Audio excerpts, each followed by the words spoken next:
Welcome back to the People's Business. Tonight we're chatting with a team from the Barbados Transport Board. We're looking at their 55th anniversary plans and also what other activities are going on at the Transport Board. We're also responding to your calls on 228-5562 and 228-5563. We have a couple more issues that we want to put to the team, but we also have quite a few calls on hold, so we take a few calls now. Good evening and welcome to the People's Business. Yes, good evening, sir. Yes, sir. And the panel. I just want to make an observation or suggestion, I don't know if it is.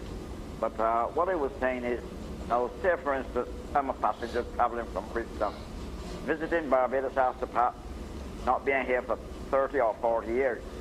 And I forget my stocks and all of that.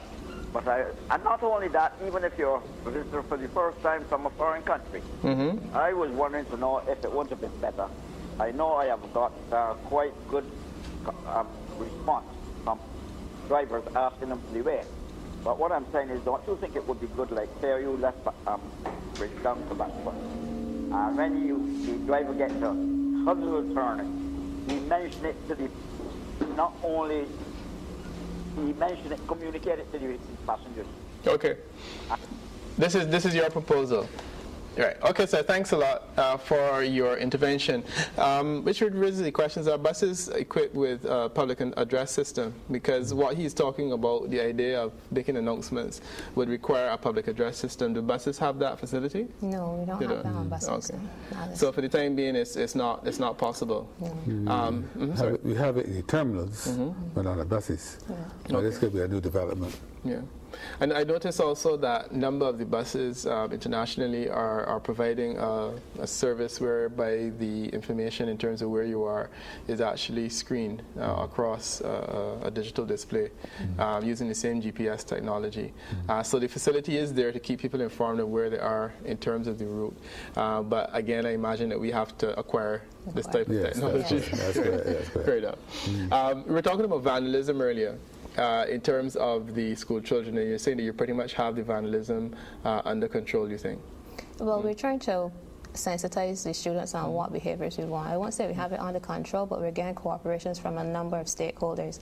I must say the principals are helpful if we identify any particular areas that we're having challenges with, and they allow us to come into the school. And we're working with the ministry as well, the police and other stakeholders, so that we can come together and make a definitive plan, a wider, network framework to handle the situation. Okay. Do the buses, are any of the buses equipped with television cameras at this stage? We have CCTV on board. Okay, on some buses, of them? yes, All of them? We're trying to, they'll be put on all of the buses. We're rolling out that plan right now to help, manage that whole behavior issue as well. Okay, so then that gives the driver a certain amount of protection as well. Yes. Because it means that you're being watched as you drive. Okay. And we should make the point that that is standard across the world now, where persons who are riding on a bus are aware of the fact that they're being watched with security cameras. And that technology is very important for accidents as well. Okay. A person who claims they have fallen out, sidestep the bus and make claims on the board for damages. And that's very useful in the investigation of accidents. Okay, all right. I should make a point that our program will run until 9:15. We had some challenges today with the new starting late and push our programming back somewhat. So if you're interested in calling on the program, we will be with you until 15 minutes past the hour of 9. You can call us on 228-5562 and 228-5563. We continue our conversation until 9:15, so you're welcome to join us at any stage during the program. In terms of your upgrade for the transport board, are you planning additional training for staff to bring them up to speed in relation to these new values and new systems that are being put in place? Actually, we have a program going. We're supposed to end until the end of August. And this is for the staff to train them in terms of customer service, what we expect from them, and what they should expect from the public. And this will be directed at all staff, both the frontline staff as well as the ones who the public do not see. And especially the general workers, they are very critical to the operation, where they clean the buses, but they also have to understand where they clean the buses. The public expect a clean bus, and that's our focus. So they play a significant role in terms of the transport operations. You don't see them unless you see the terminal sweeping and so on. But the ones who really clean the buses, you really don't see them. So I want to indicate that they're very, very important to the transport operations. Okay. All right. We will take another call. Good evening and welcome to the program. Good evening. Yes, good evening. Well, I called to say that I tell the young lady that is on the show, I called to tell her that I appreciate it a lot that she can have a bus for the mentally the disabled children, because when they got some people that when you get in the bus and them they're acting like them if them in a young man, because they made themselves like that. Anybody could be like that. So I appreciate what she is doing and tell her I thank her a lot. Okay. No.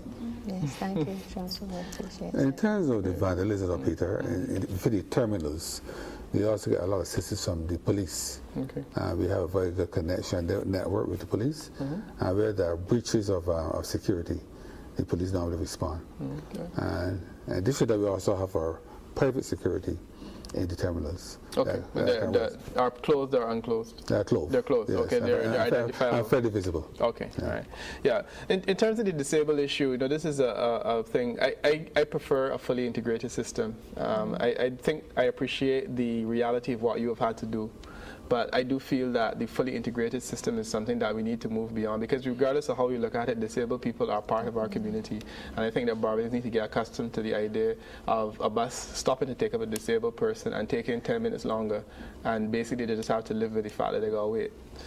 These are some of the realities that we live with, and I think that we need to begin to understand. So while I appreciate the caller's point, we also need to get past our expectation that disabled people are not part of our community. We need to fully integrate them, certainly, and I think this is what you believe would be the long term. Yes, definitely. That is where we have to go, because even having a separate unit, as the caller would have said, persons try to ostracize them. Wheelchair or disabled persons are part of our community. They go there and provide, valuable service. They work in the workforce. So why can't they get on any bus and utilize it? So we're definitely going to move forward with that. That is part of our plans. Yes. As a further to that, the public also has to be on board to assist those disabled persons and to respect them. Okay, like a simple thing that you have a disabled person. Yes, that's correct. And just don't just sit where anybody can sit there, but give way to those persons who would need it. Yeah, no, we need to. I mean, those are things that we need to begin to understand. That so, of course, the first program of public education. Okay, and we are very sensitive to that. All right, we take another call. Good evening. Welcome to the program. Hi, good evening. Yes, yes, ma'am. My query is, if a bus is supposed to go to a certain point and turn around, and they don't, and the drivers don't, what can be done about it? Yeah. Excellent question, ma'am. This is something that we've wondered about. I certainly have wondered about privately as well. Does that happen? Yes, it happens sometimes, and we urge our judges to desist from that practice. So if it happens and once it's reported, we then call in this driver. Okay. And we discipline that driver. So if that happens to me, who do I report it to? We have an accident complaints department. Okay. And we also have a marketing section. So either way, once it's reported, we take action. That's correct. Great. Okay. We take another break, and I think this will be our final break for the night, and we'll be right back. Yeah.